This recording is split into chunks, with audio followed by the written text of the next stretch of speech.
Kwa Samsoni alikuwa na unadhiri wa Mungu, na lile agano lilikuwa kichwani mwake, lakini Delila alitumia ule ukaribu na taarifa za siri alizokuwa nazo Samsoni, kisha kukata nywele zake alipolala.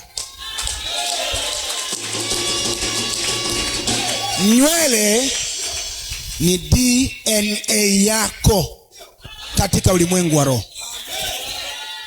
Wakitaka kujua wewe, wanachukua hiyo nywele, ndio inawapa taarifa zote na siri zote.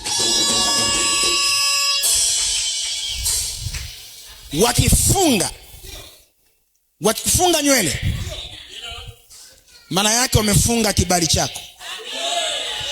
Ukiona umenyolewa nywele kwenye ndoto, mbona nimeota niko na kipala, maana yake kuna tatizo. Aidha wachawi wanataka upoteze kibali, uwe ni mtu wa kutokubalika tena, mambo yako yataanza kwenda ndivyo sivyo. Kwa kuna ndoto ukiota unajiona, unaona tayari kuna mtego umewekwa, nisimame nianze kuomba.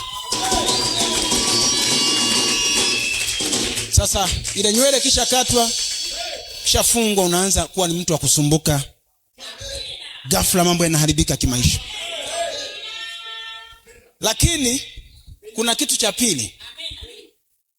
Hawa mazimu wanatumia kama DNA unyayo. Hebu kila mtu aseme unyayo. Unyayo wa footprint. Watu walishazoa mchanga pale upo kanyaga wakachukua. Unyayo wako unawakilisha hatua zako. Unyayo wako unawakilisha milango ya kiroho yako. Unyayo wako unawakilisha umiliki ulionao. Kwa nini? Adui anapochukua mchanga wa unyayo wako pale ulipokanyaga, maana yake nini? Amechukua taarifa za uelekeo wa maisha yako. Wanapoufunga ule unyayo kupitia mchanga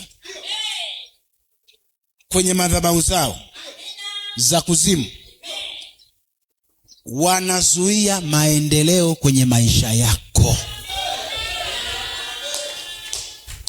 Unajikuta unatembea lakini hupigi hatua. Unakuwa stagnant, unadumaa. Uendi mbele, hurudi nyuma. Unazunguka hapo. Unaona kama unatembea lakini uko pale pale. Maisha yako yako pale pale. Hakuna kinachobadilika.